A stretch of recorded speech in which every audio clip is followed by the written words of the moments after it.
Hello, and welcome back to Financial Futures, your source for the latest updates on Social Security benefits and financial news. Today, we're diving into a critical issue that's affecting millions of Americans: overpayments and underpayments in Social Security. We're seeing a troubling trend where, through no fault of their own, Americans are being overpaid by Social Security, only to have the entire amount clawed back without warning. This is a brutal and unjust practice that needs to be addressed. Today, I'm excited to announce some new reforms that are being proposed to tackle this issue head-on. These reforms, spearheaded by Social Security Commissioner Martin Ali, aim to bring fairness and transparency to the system. Commissioner Ali outlined 4 key reforms. Firstly, instead of intercepting 100% of Social Security benefits when a claimant fails to respond, the default setting will now be 10% withholding. This aligns with the practices in Title 16. Secondly, the burden of proof will shift away from the claimant to a more neutral setting, placing the responsibility on the agent to prove fault or intention.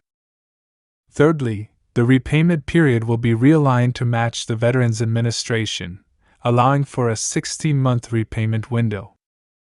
Lastly, it will be easier for overpaid beneficiaries to request a waiver of the repayment. Here is the Social Security Commissioner Ali's video.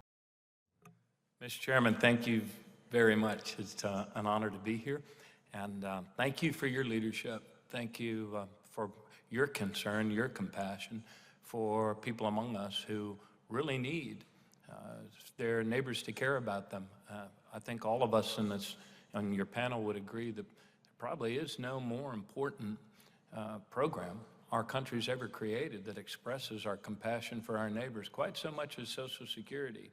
And the good news is that for 88 years, this program has operated at a pretty high level, lifting a lot of seniors out of poverty, helping people suffering from disabilities. So it's my great honor to be able to lead the men and women of this agency forward at a very, very tough time in their history.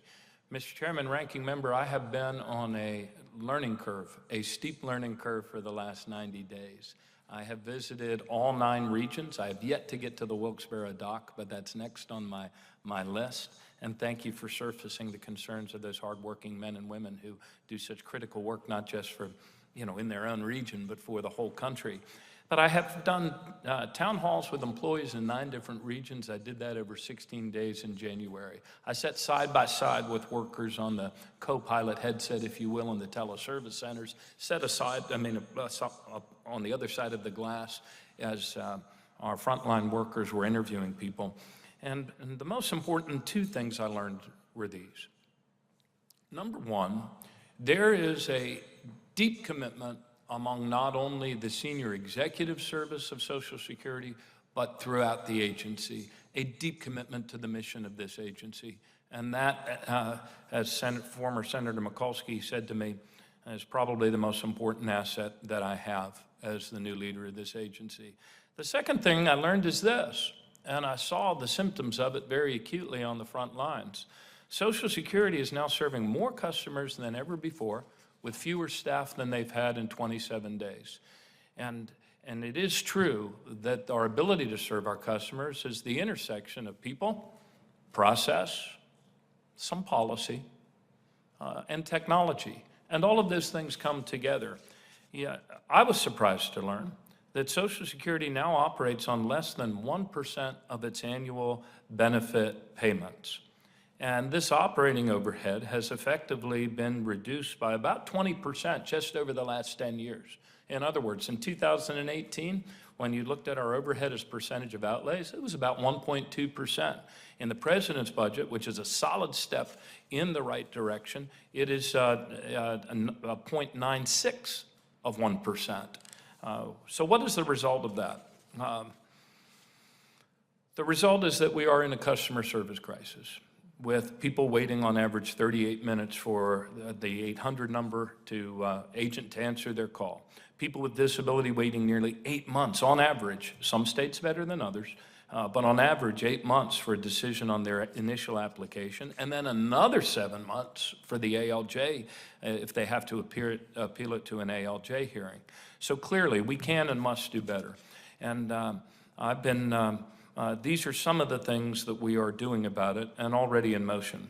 I have put together an outstanding new command staff at SSA, including Dustin Brown, our Chief Operating Officer, a new CIO, new head of the Office of General Counsel, Carolyn Colvin, former commissioner, returning as Commissioner Emerita.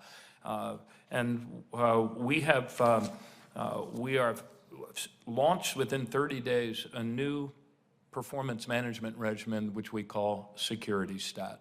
So instead of having sort of sleepy one-year cadence associated with the budget to make needed process people and performance improvements, we do it every 2 weeks, every 2 weeks, every 2 weeks. For one blessed hour, we lock the whirlwind outside the door, and we focused on the data and the maps that tell us whether we're doing a better job or not in serving the people of Indiana or the Commonwealth of Pennsylvania or Connecticut.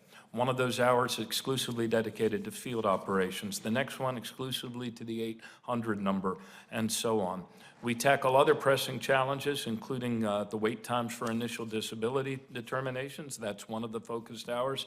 One of them is those hours is all about fraud, and another one is about the numerous and oftentimes now incomprehensible notices that we send to people, the only part of which they can understand is the last line that says, if you don't understand, call our 800 number and wait for 39 minutes. So, but I wanted to touch on one other intense areas of focus that we've been on, and that has to do with the injustices that we have done to our neighbors when it comes to overpayments and underpayments. Many of you probably saw the television journalism piece done by 60 Minutes, highlighting the injustice that we do to Americans when, through no fault of their own, we overpay them and then claw back in a rather brutal and summary way 100% of their check if they don't call us back to work out a payment plan.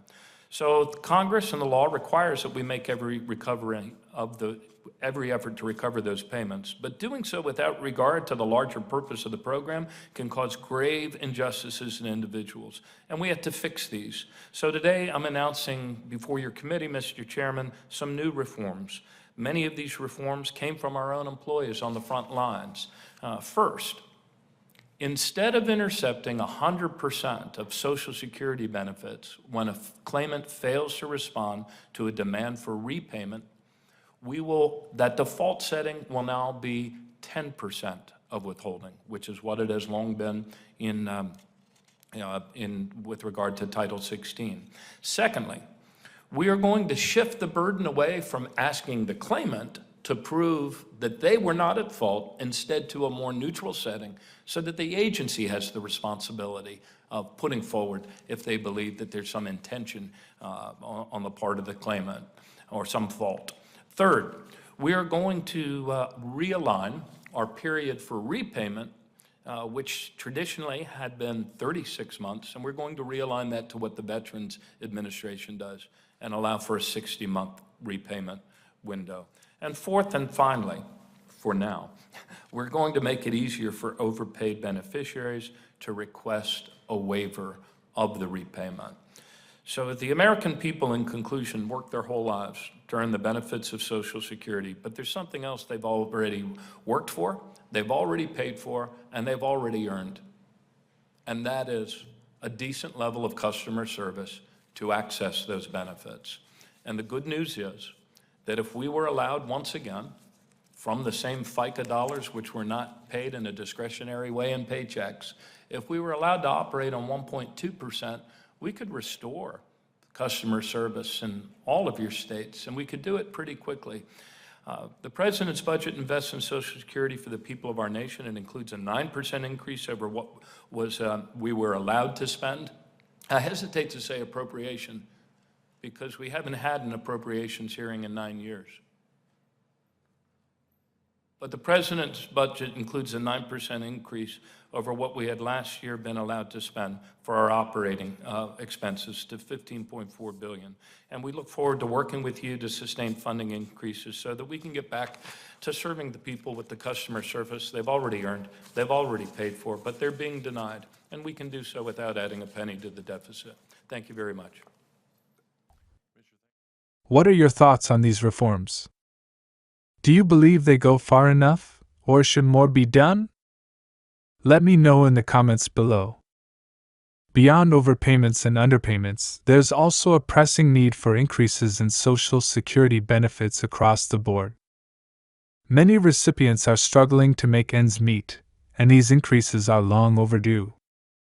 That's all for today's update on Social Security overpayments and underpayments. Be sure to check out the latest video on proposed legislation for increases in benefits. Stay informed, and I'll see you in the next one. Take care, and God bless.